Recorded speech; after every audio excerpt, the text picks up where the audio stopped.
Thanks, Taoiseach. I want to ask about the upcoming strike by water workers across the country in many different local authorities. They're due to strike on the 7th and 8th of June after voting overwhelmingly in favour of strike action.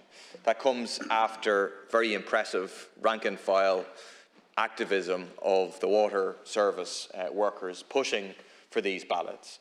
There's two fundamental issues. One is the fact that their terms and conditions, their pay, their rostered overtime, their allowances are not being red-circled in the event that the workers say, no, we don't want to transfer to Irish Water, we want to stay with our local authority. And secondly is that their fear of future privatisation of Irish Water if they do transfer over. The referendum that the workers were promised, the people were promised, has not been delivered, and we haven't got a guarantee that it won't be privatised in the future. So when will we have a referendum with meaningful wording that enshrines public ownership of water in the Constitution? Again, I want to thank the deputies for their questions and want to join Deputy Batchik in welcoming the decision today to grant the LDA planning permission to build another 800 homes in Dundrum and South Dublin. That will be in addition to those under construction already by the LDA not too far away in Shangana, and it will of course include a mix of social and affordable for purchase homes. I don't know the answer to the Deputy's question on the Poolbeg site, so I'll have to come back to her when I have the facts. Deputy Barry raised an industrial relations dispute. Not aware of the details of the issue. We don't have any mechanism to prevent companies from offshoring, from moving jobs to other jurisdictions. We benefit from that too, as well. A lot of companies that are not Irish bring their jobs to Ireland, so we need to bear that in mind. But certainly if anyone is losing their job, they are entitled to proper information and consultation. That should happen. They're entitled to a redundancy package, and also the government can step in and offer help with job search, with education, with training, with other opportunities to help to go back to education, help to set up a business. All of those things will be made available. In relation to upskilling, I agree with Deputy MacDonald. Springboard works extremely well, and we will be increasing the amount we invest in upskilling and lifelong learning in the period ahead. When it comes to National Training Fund surplus, I think it is a good idea to build up a substantial surplus in the National Training Fund. There will come a time when unemployment is not as low as it is now, and we're going to need the surplus in the National Training Fund to retrain people. We're going to need the surplus in the Social Insurance Fund to cover increased job seeker costs. And my concern when I listen to Deputy MacDonald and Sinn Féin is any time they see a surplus, they want to spend it all now. What happens in 5 years' time or 10 years' time if we face, for some reason or another, high levels of unemployment? Who's going to pay for the reskilling? Who's going to pay the job seekers and the welfare supports? So it's important that you do build up surpluses in times of plenty.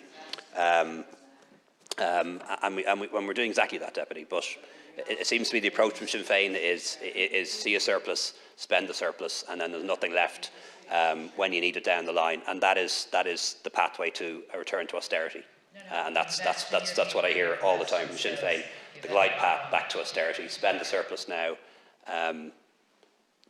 and have nothing left, essentially, when you need it most. In relation to Deputy Tobin's question on taking money off, or the reduction in excise on petrol and diesel, we reduced excise on petrol and diesel by 15 to 20 cents. That was at a time when it was 500 cents per litre at the pumps. It's come down considerably now. It's about 140, 150.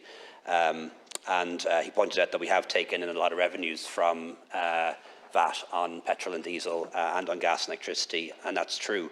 But it's also been given back as well. The TBES scheme for business, a big budget for that.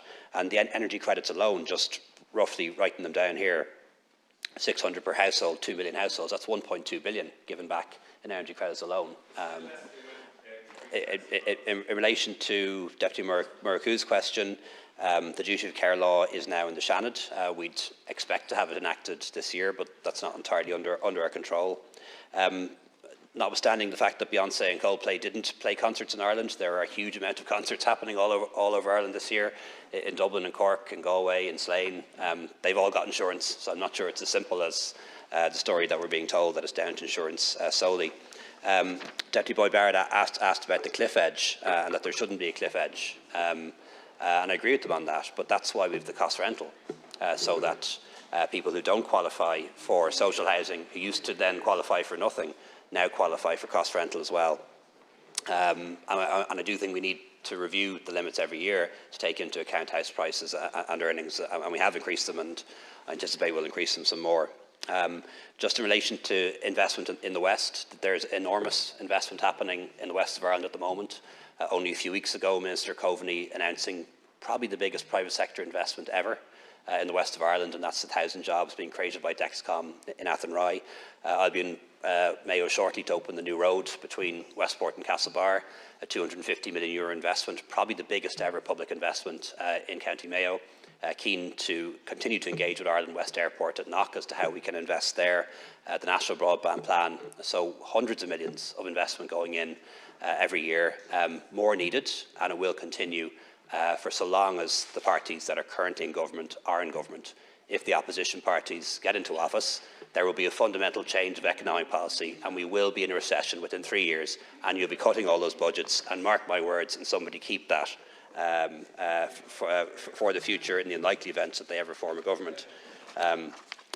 In terms of Deputy Murphy's question, Deputy Smith's, in my view, strikes are best avoided, and they are always resolved in the end. They can be resolved bilaterally through talks, they can be resolved at the WRC, or they can be resolved at the Labour Court, and that is how the government intervenes, using the offices of government, the Labour Court and WRC.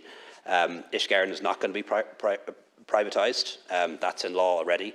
We've committed to a referendum as well, but we haven't, at least yet, come up with wording that might have unintended consequences, and that's always the problem with wording in the Constitution. But there's zero chance of it being privatised. It's not a company that. It's not a company that turns a profit, so I don't quite know who would purchase it.